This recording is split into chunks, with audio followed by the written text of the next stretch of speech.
Hey everybody, this is Kevin Davidson, your host for Kevin's Korner Real Estate from a marketing perspective, and we're back. This is episode number 11, if you haven't noticed, the backdrop got a lot better. This is Anh Vu. She is a lender, mortgage lender, and a friend of mine. We do some events and things together, and so I invite her on the podcast. So say hi, everybody. Hi, it's very nice to be here. Tell a bit, what your name is and what company you work with and what you do. Yeah, so I'm Anh Vu with Nexa Mortgage. We a group of financial suit here in Houston, and I'm a mortgage advisor.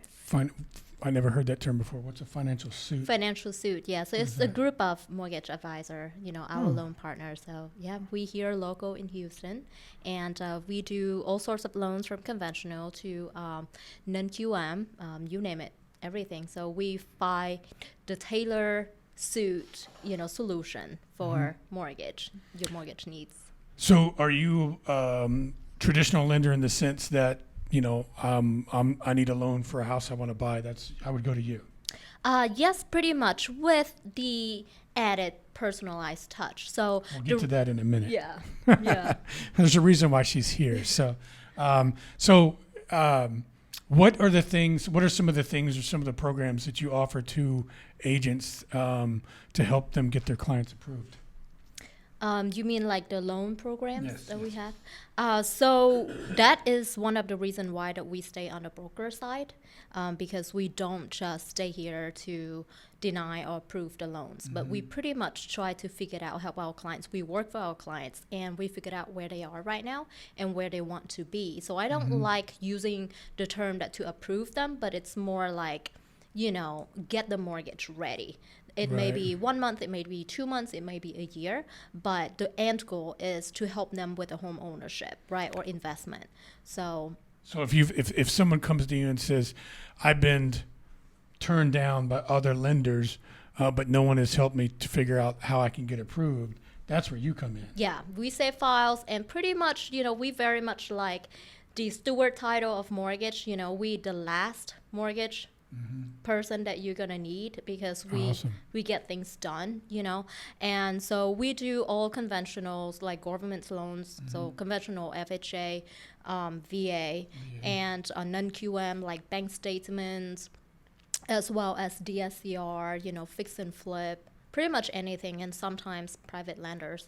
So we have all of those resources. So for anybody watching this that's like me and doesn't know what some of the things are you just said, what is a non-QM? Non-QMs are some of the non-traditional, unconventional loans. Like, let's say some of the business owners, they don't have enough proof on paper of the income to qualify, right? So they would have to go for a bank statements, using a bank statements, because most of a business owner, they deduct a lot of taxes, right?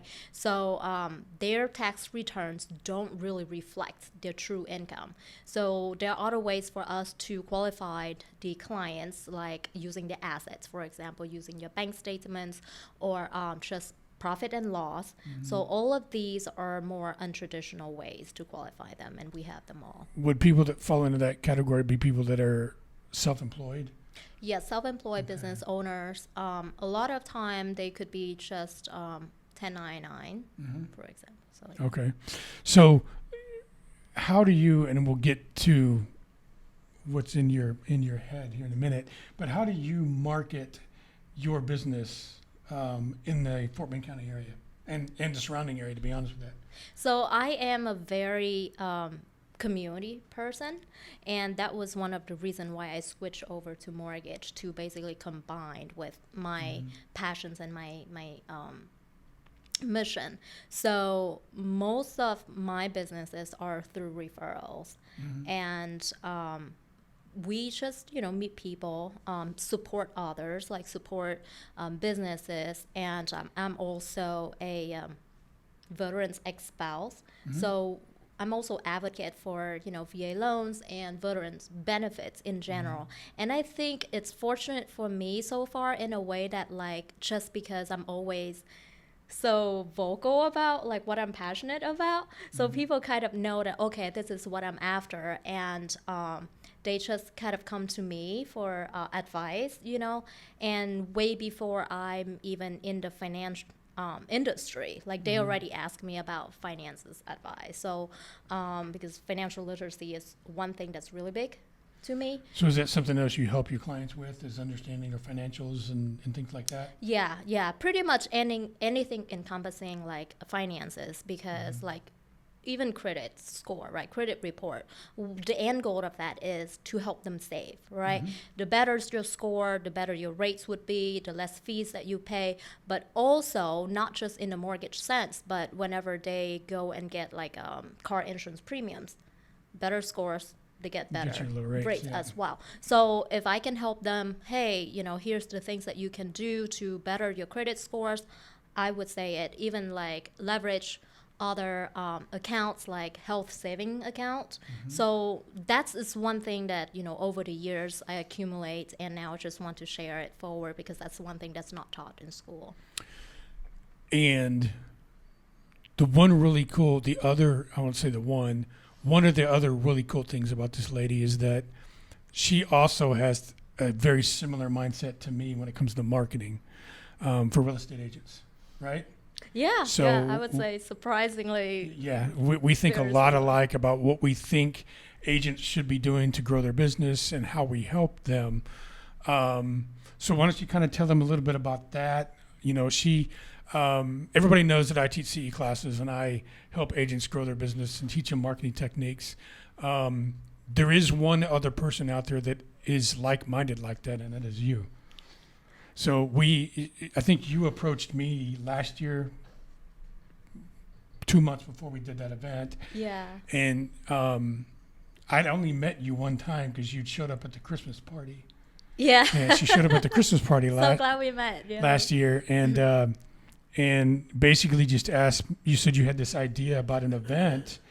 And, we talked about it and everything. And so tell everybody, for agents that are listening to this, because this is not about me, this is about you, how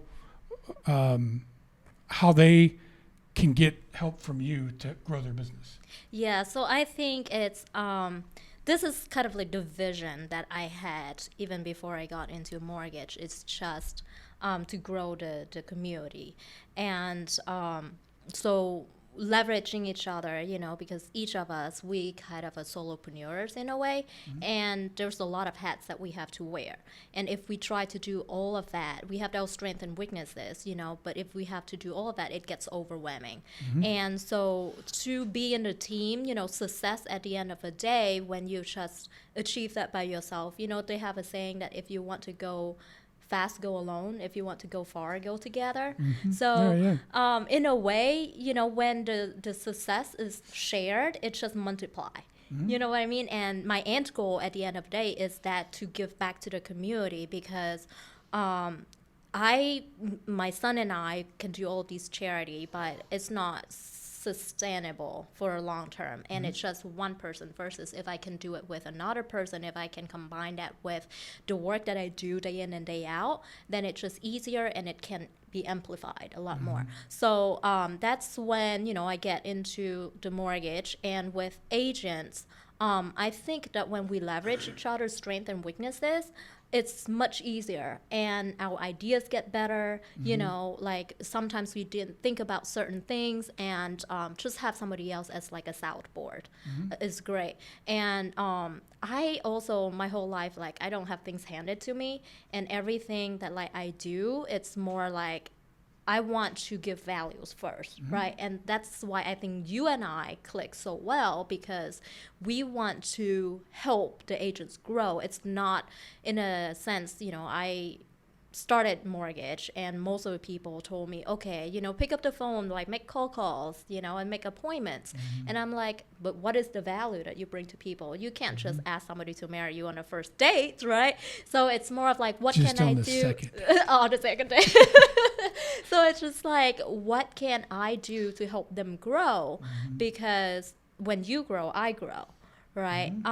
So, I'm fortunate enough to have the previous 15 years of career in the industry, like advertising, marketing, consumer research and branding that gives me the knowledge to at least help with now that I get into a mortgage, but I don't think about it as much as marketing, but it's more like if you can give them people value, how can you connect people together? If you can connect the dots, then that's when your business thrive, because the best marketing is when people don't feel like they're being marketed to. Right. It's like a trade in values. I had an agent that called me the week before and needed to reschedule her meeting with me.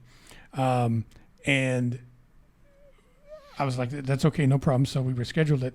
And then when she texted me goodbye, she said that I was the best mentor she'd ever had. And when people, number one, it makes you feel good. And number two, when someone gives you that label, then that makes you believe that you're actually helping someone with what they're needing help with. And that's one of the things that I learned a long time ago. And one of the things that I talked to Jennifer about when she was talking to me about coming over to work for Stewart Title was, I don't want to just cold call and ask people for contracts. I want to give them something of value. And the good closing process is value, but that's expected. That's why we're here. That's why our doors are open. I want to give them something that nobody else, none of my competitors are giving them. And so when I mentioned the CE classes and things like that, that's when Jennifer's eyes lit up and she was like, oh my God, yeah, whatever, you do it all, whatever you want to do. And so that's how I guess for the lack of a better phrase, created my following. Yeah. That's how people know who I am now. And so we put together an idea to where we had, it was a 2 or 3 hour event that we did. It was marketing and branding. Last year, right? This year. It was this year? This year. Well, that's right. It was this year because I was right in the middle of my medical issues. So we put together this event to where we kind of invited agents to come and people to come and talk about marketing from two different heads, two different perspectives, but in the end, helping them understand the importance of not trying to do it themselves and giving them the tools to help them succeed. And so we're actually building on that. Anna and I just talked a couple weeks ago about doing number 2 of this, which I think is going to be late August. Yeah, August 24th. 24th. So tell them a little about what you got planned. Yeah, so every single thing that we do, at the end of the day, it's for agents to grow business. And not just agents, but entrepreneurs in general, right? Whoever that we partner with, because we in the industry, real estate industries, but we also leverage, other industries, not just inspection and insurance, some certain times there's other industries that the agents don't really think about, but it's about you leveraging your circles of influence. How can you connect the dots, and kind of like the raw materials that you already have, how you can extract the value out of that. So anything that we do, the bottom line is that your quote was to make the phone ring. Right. So our goal is to connect you with other resources to help enhance your client's experience, to how can you qualify more buyers, right, if they're not qualified in the traditional sense. And also, how can you be more efficient with your time, because as an agent, there's only so many people that you can follow up, so many people that you can talk to on a daily basis. So how can you be efficient with your time so you can follow up in a timely manner, but also in the right time? So if you know how to filter out at the beginning, pace it out, if I talk to this person, they're not ready right now, but at what timeline they're going to be ready, and to gauge their level of if they would be able to qualify or not, right? Then it would help the agents be more efficient with their time. So the upcoming event is more about if you look into their credits, how can you gauge what kind of loan programs, what kind of down payment assistance that they may qualify for? How can you get more buyers into the funnel and leverage other resources to help you following up without you having to do all of that yourself, nurture your lead. That's when it's ready, they feel like you've been helping them all this time, right? The client's been helping them to be mortgage ready all this time, and they will come back to you. And so then you only do 1/3 of the work. Right. And we're also going to be bringing in other industry experts from our industry, like inspection, mortgage, title, home warranty probably, and whoever else that would be part of the buying and selling process. Yeah, credit repair. So that's going to be August 24th, probably in the evening-ish, so look for that. And then once that comes and goes, I think that the idea was to do something like this once a quarter eventually. So big things happening, big things coming. At the same time, there's a lot of ways that An and I can help you guys, either with your marketing or your time management or your mortgage or whatever. So tell everybody something that's really cool about you or your business that's coming up in the future, besides the event we just talked about. So I am also excited about my next podcast that I'll be on, which is supposedly this upcoming week. I would be a guest speaker on my partner, who is the CDFA, and for those who don't know, that stands for Certified Divorce Financial Analyst. And we also will partner with another family attorney to cover the topics about assets division, real estate, tax implications within the divorce, like residential and investment at the same time. And my role in it is obviously coming from a mortgage, but it's not just about mortgage. I'm a certified divorce lending professional, and the things that we do involve much earlier on in the process. So we help with basically how can you divide assets, how can you structure your assets division and the terms in your mediation agreements so that it gives you the most benefits, and the least amount of financial damage to your future, and maximize your mortgage capacity. Yeah, pretty much we could be in a neutral position. Awesome. So if anybody wanted to get a hold of you, whether it's for mortgage, divorce asset discussions, financial advice, marketing advice, or just to say hi, how would they get a hold of you? So I am on social media. Just search up Anh Vu Mortgage Advisor. On Instagram, it's anvu.financial. And my phone number is 832-380-5828. Or you can email me at avu@nexamortgage.com. Awesome. And the name of the mortgage company is? Nexa Mortgage. Awesome. Give them the phone number one more time. 832-380-5828. Awesome. I want to thank An for being on the podcast today, episode number 11. Larry Warren, the first guest. Thank you guys very much. My name is Kevin Davidson. I am the host, Kevin's Korner Real Estate from a Marketing Perspective. Like I said in the beginning of the podcast, if you are a real estate agent or a vendor and you'd be interested in being on the podcast, give me a call, send me an email, 832-654-0527, or email me at kevin.davidson@stewart.com. I always like to end the show by mentioning again Jennifer Schmidest, Caitlin Cornick, Devaney Devon, Rosalie Dean, and Wendy Santana. Couldn't do it without them. Next episode is next week. So you guys have a great rest of the weekend, and we'll see you soon. Bye now. Thanks, Kevin. Nice to be here. Thank you, Kevin.